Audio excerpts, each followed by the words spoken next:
Buenos días, buenas tardes jóvenes o buenas noches según sea el caso que estén viendo este video.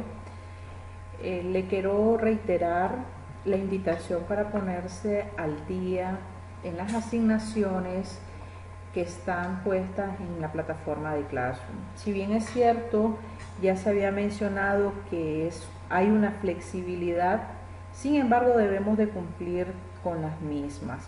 Les invito a que se pongan al día, ahí están habilitadas las tareas, los espacios para que ustedes cumplan con esas asignaciones. En este momento vamos a ver lo que es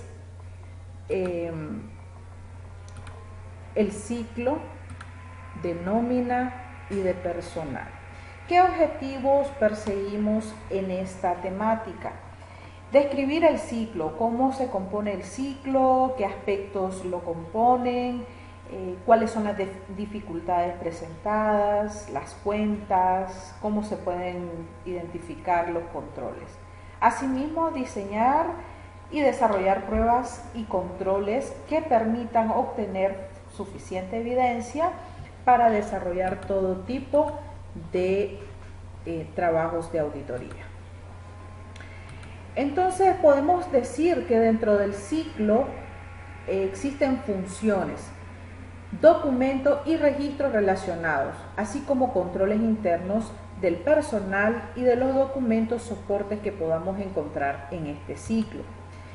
Es importante que iniciemos desde el momento de la contratación del personal. ¿Qué documentos se necesitan para la contratación del personal? ¿Qué documentos están contemplados para la contratación del personal?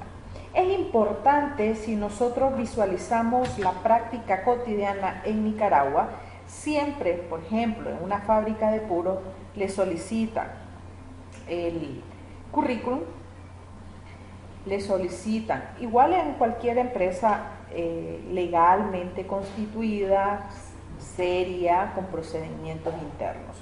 Le solicitan también referencias de trabajos anteriores. Le solicitan algunos,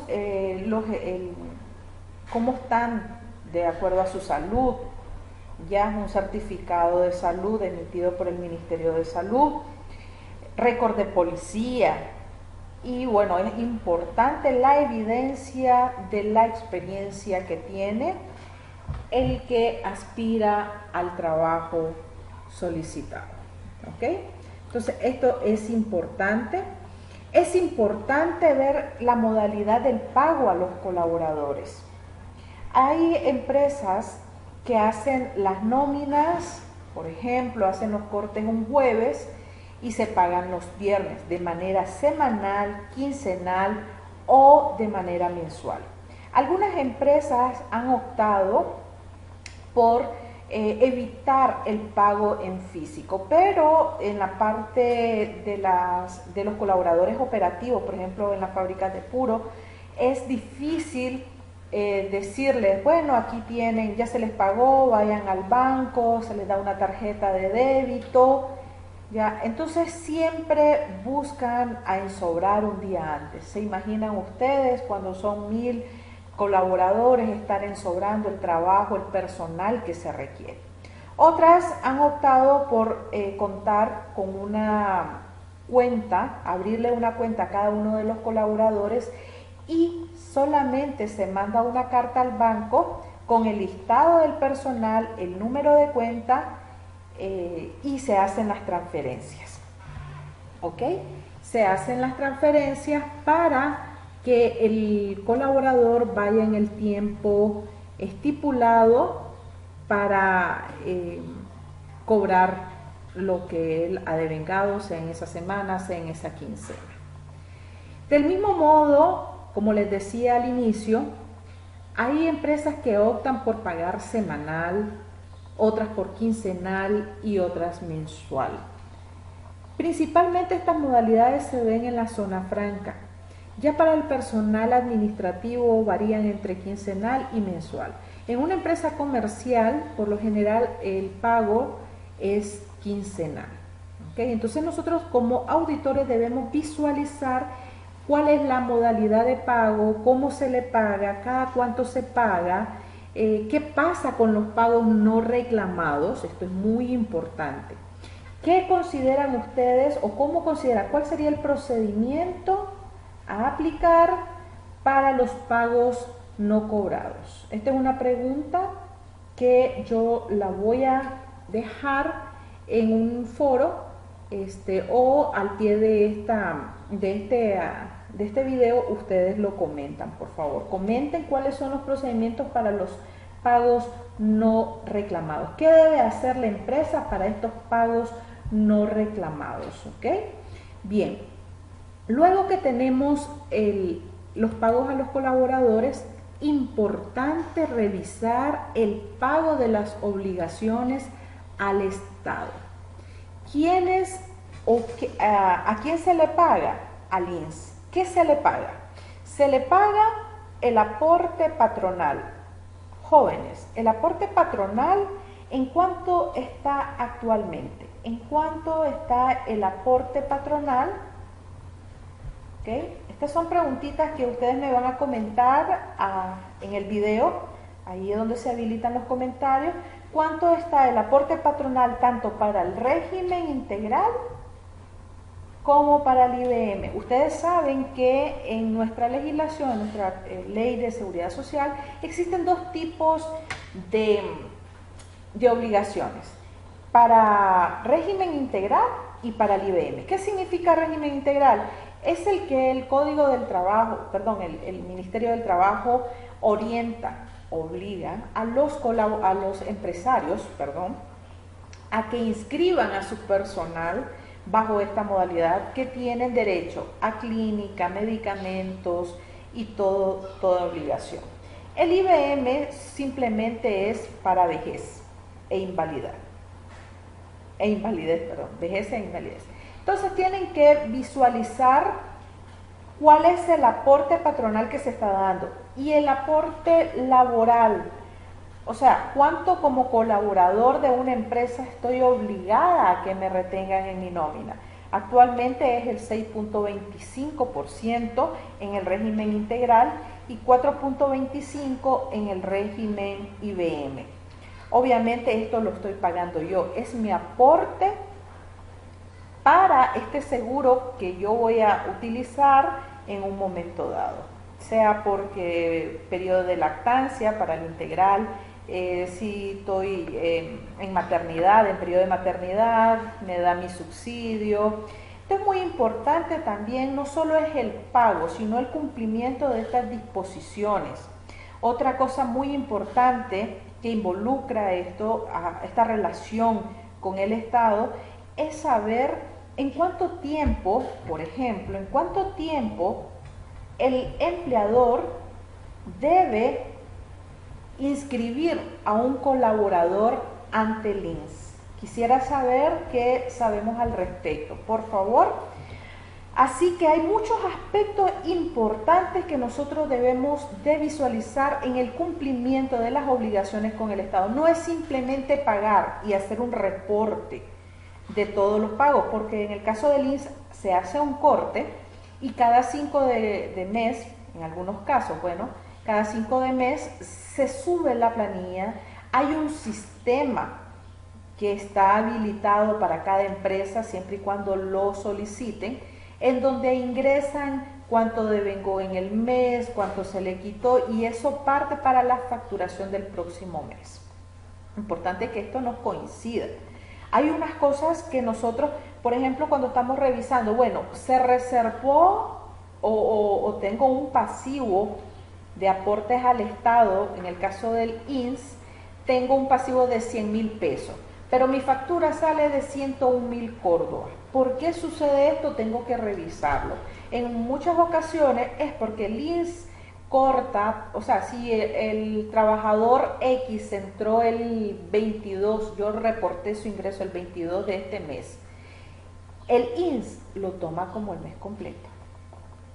¿Ok? Entonces ahí están las variaciones y tengo que hacer los ajustes pertinentes para que me vaya coincidiendo mis pasivos, mis gastos, mis costos.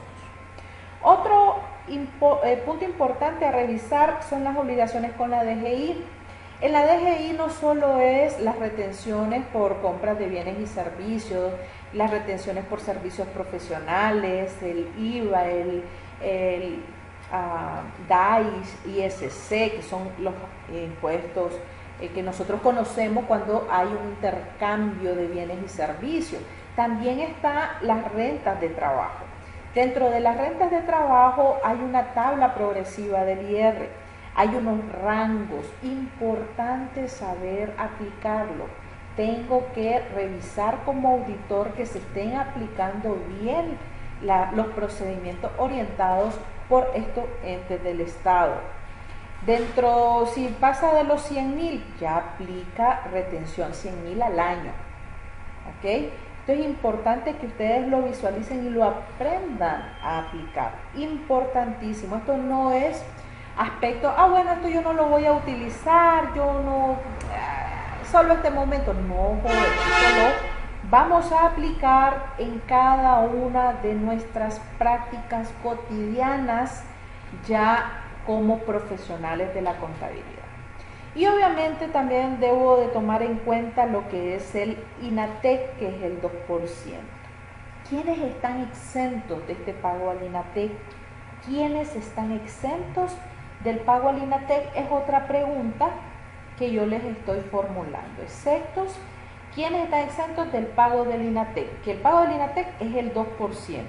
Esto forma parte de los aportes al Estado, que es una cuenta que se visualiza. Asimismo, hablando de cuentas, existen algunas cuentas. Cuando se hace el pago de nómina, también pueden llegar a anticipos de sueldos.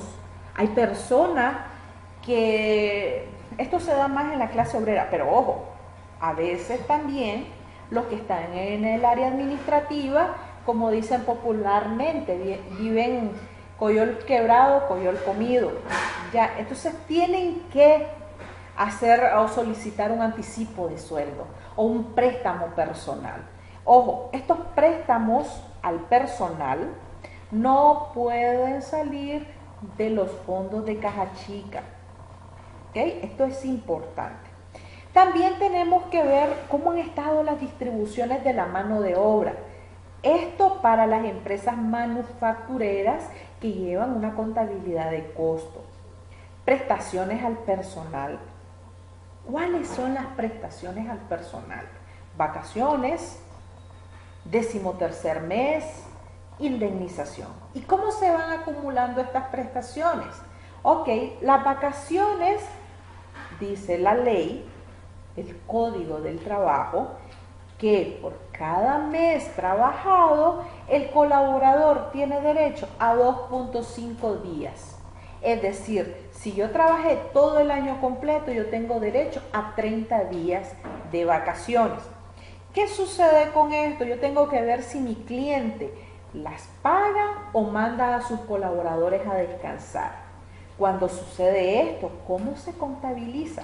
Si las pago, ¿qué cuentas afecto? ¿Okay? Si se pagan, se afectan las cuentas, obviamente ustedes, bueno, ya vamos a ver este punto más adelante. ¿Qué otras prestaciones decíamos? El 13º mes. El 13º mes igual, por cada mes trabajado acumula 2.5 e igual las indemnizaciones. ¿Qué sucede con las vacaciones? Las vacaciones son objetos a deducciones. Por ejemplo, lo que es el INS. En cambio, el aguinaldo es intacto. No se puede hacer ningún tipo de deducción en el aguinaldo. ¿Ok?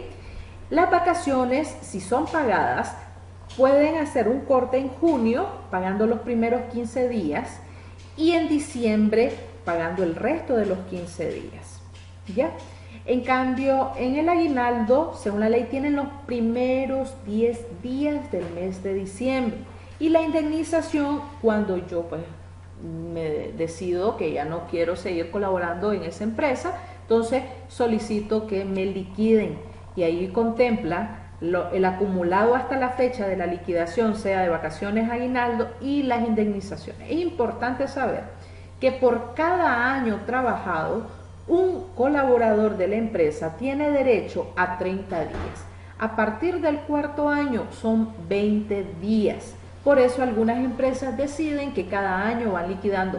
Esto con el objeto de ayudar a los trabajadores, ¿ya?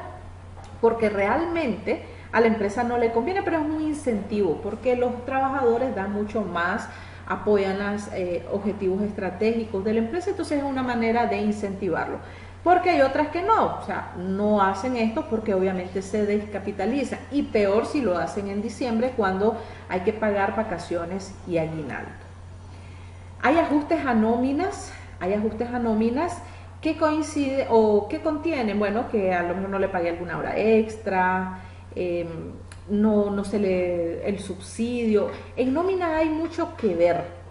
En nómina hay mucho que ver, hay mucho que visualizar. Los subsidios, por ejemplo. Cuando el INS me reconoce o paga un subsidio al colaborador. ¿Ya? Por ejemplo, hay empresas o hay trabajadores que no les gusta que sean inscritos en el INS. ¿Por qué? Bueno, sí, porque me van a quitar el 6.25, porque el INS no me funciona, porque yo gano tan poco y yo se lo voy a dejar al INS. Esa es la mentalidad de algunos trabajadores. Cierto o mentira, queda a discreción de ellos. Sin embargo, esto es una obligación del empleador de inscribir a sus trabajadores en el seguro social. Por ejemplo, pasa algún accidente laboral, ¿qué sucede? Como empresa se le tiene que pagar el 100%, ya tiene que asumir, imagínense que pasen cosas graves, pueden asumir hasta multas. Otro punto importante es la maternidad. Acuérdense que una mujer que trabaja en una empresa tiene derecho al periodo pre y postnatal, un mes antes de su fecha de parto y 2 meses después. ¿Quién paga esto? El 60% lo paga el INS y el 40% lo paga la empresa. Ahora, cuando digo el 60% lo paga el INS, hay un cheque que el INS extiende a nombre del colaborador. ¿Ya? Y ¿parte de qué? De los reportes que yo hago, de las constancias que ingresa el trabajador. Ahora, si un trabajador por X o Y motivo se enfermó, fue a la clínica, trae subsidio, si es después de 3 días de subsidio, lo asume el INS, ¿ya? Y durante los primeros 3 días lo asume la empresa.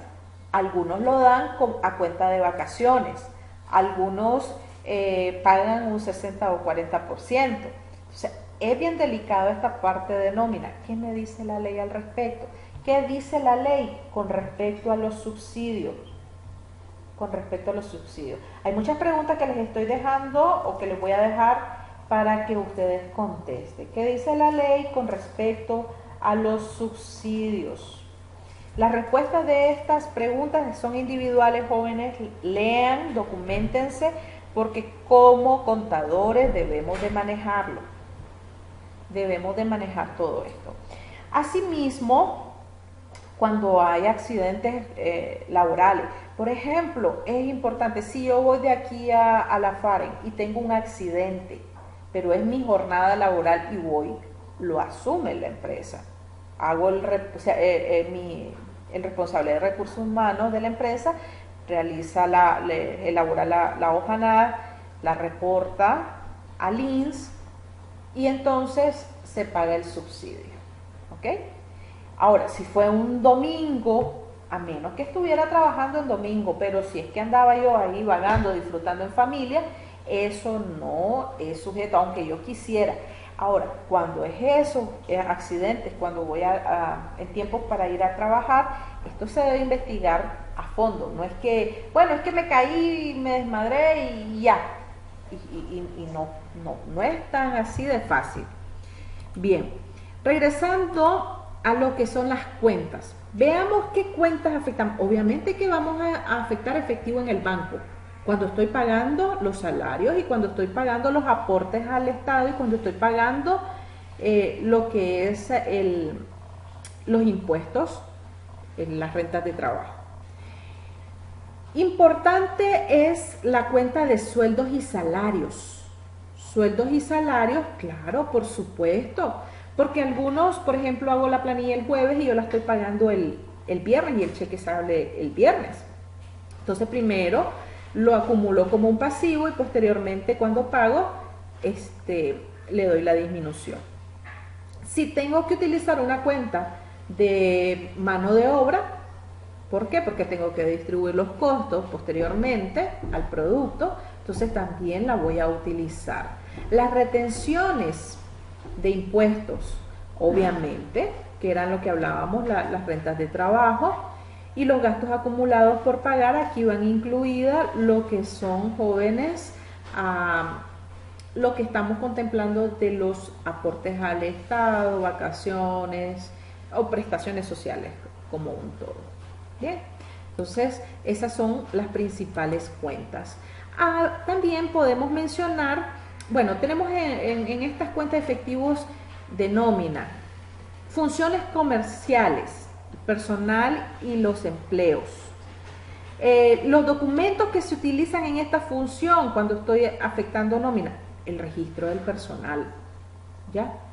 Los gastos de nómina forman parte de autorizaciones de deducciones. Algo muy importante que no quiero omitir es que yo, por ejemplo, tengo un colaborador que lo demandó la esposa. Sucede, los varones pues ahí cometen sus travesuras y después son llamados al juzgado.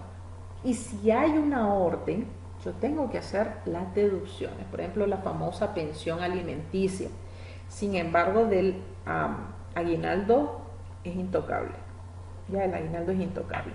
Las cuentas de acumulación de nómina, tengo que ver la parte del control y preparación de esa nómina. ¿Cómo preparo esa nómina? Más adelante vamos a hablar sobre esto con las tarjetas de tiempo, la boleta de tiempo, reportes resumidos, los diarios de nóminas, archivo maestro. Esto hay que hacerlo y ya vamos a hablar sobre eso. Los pagos de nóminas, los cheques, obviamente, si estos van a ser dirigidos, si van a ser por medio de una cuenta que se van a ir debitando de la cuenta de la empresa, acreditando a la cuenta del colaborador, y preparar las declaraciones de los impuestos que deben de coincidir. Es importante, suceden unas situaciones bien particulares. El empleador hace la deducción del INSS, pero no lo reporta.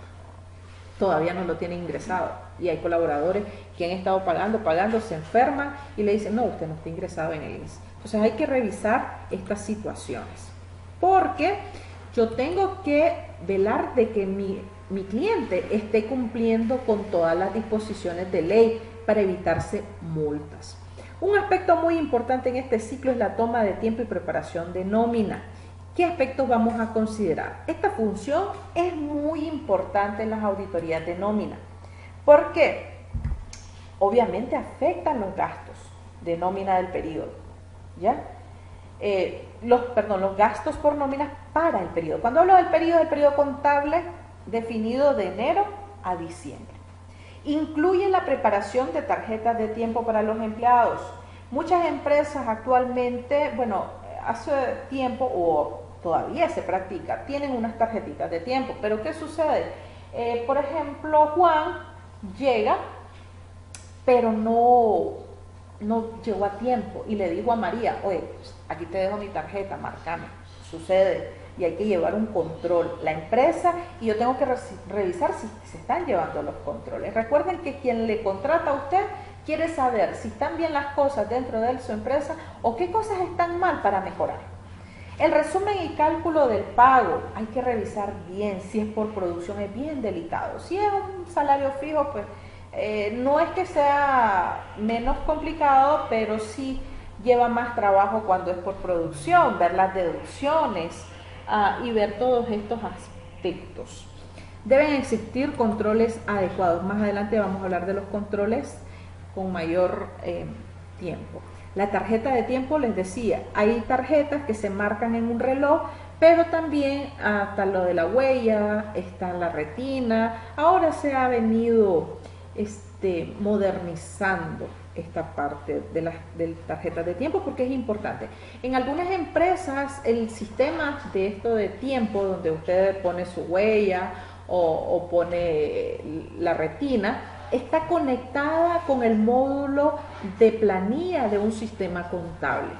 Esto es súper fácil o facilita al pobre responsable de recursos humanos porque ya se sabe el tiempo, cuánto faltó, cuánto no. En tiempos anteriores, estar sumando en la tarjeta cuántos días, cuántas horas que pasó, por qué no vino y todas estas situaciones.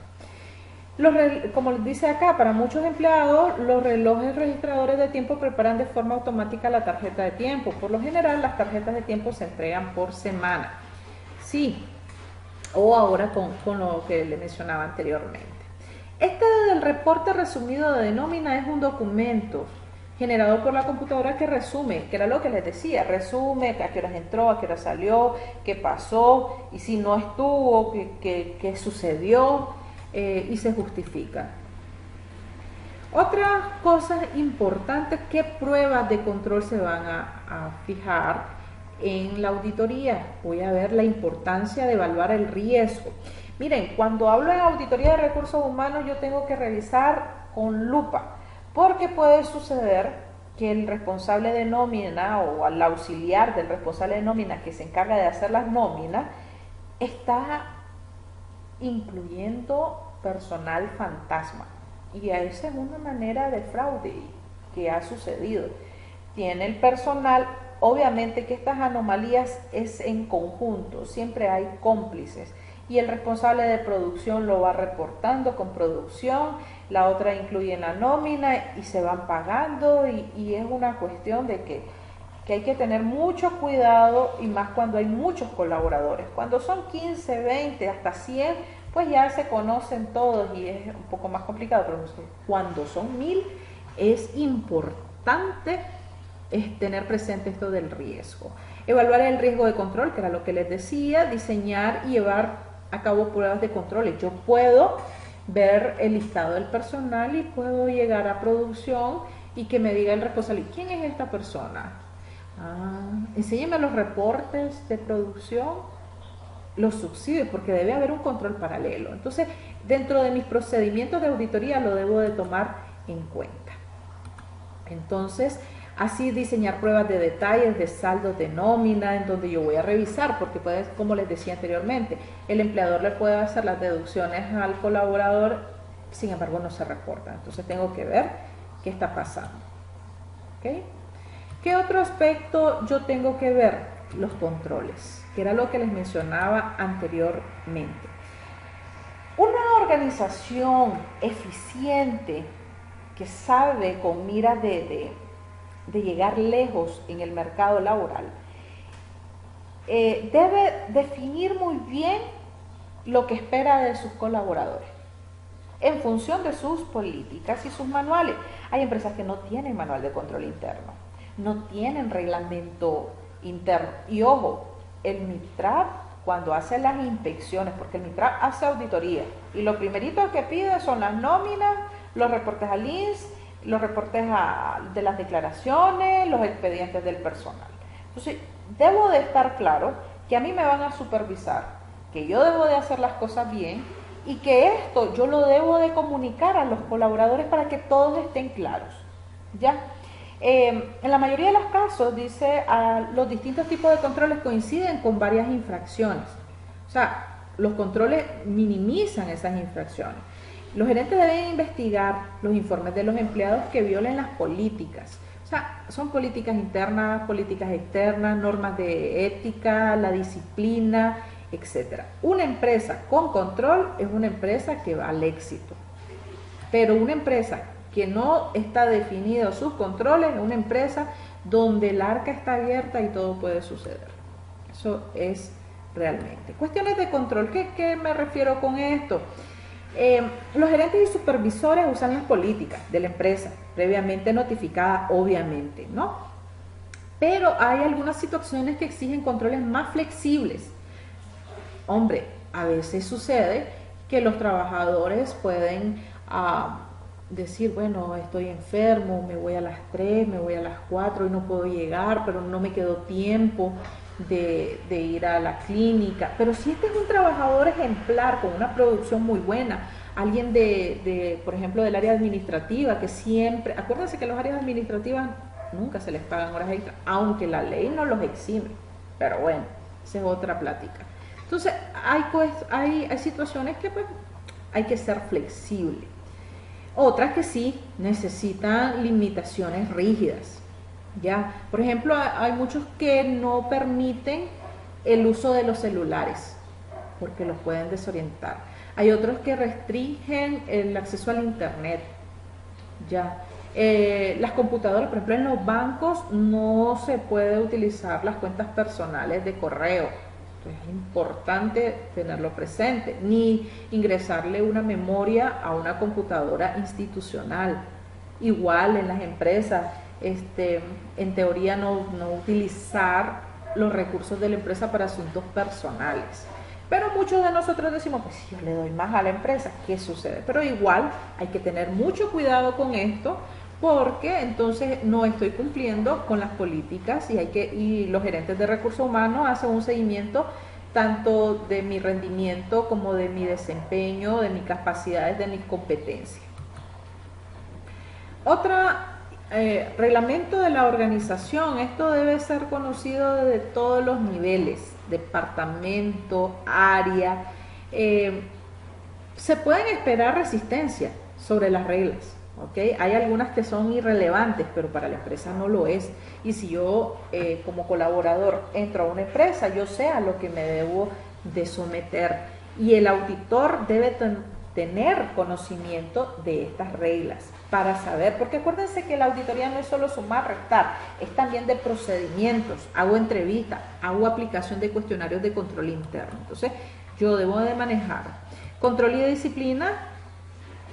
Algo muy importante, las entradas, salidas del personal. La parte de la disciplina es el control de los recursos humanos, debe inhibir las infracciones y reforzar la conducta deseable. Desde la vestimenta, jóvenes, ya en una empresa seria, por ejemplo en el banco, yo nunca he visto a alguien que ande de licras, sin pintar. Son cosas mínimas que parecen, hay que estarse pintando, pero es parte de la disciplina de la estética exigida por estas instituciones.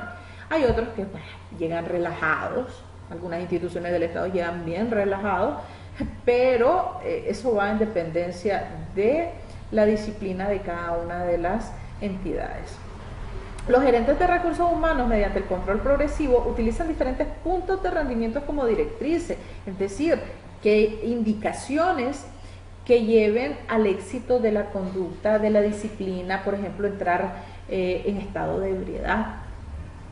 Ya eso no se puede permitir. O acosos de los empleadores hacia sus colaboradores. Es importante también la motivación.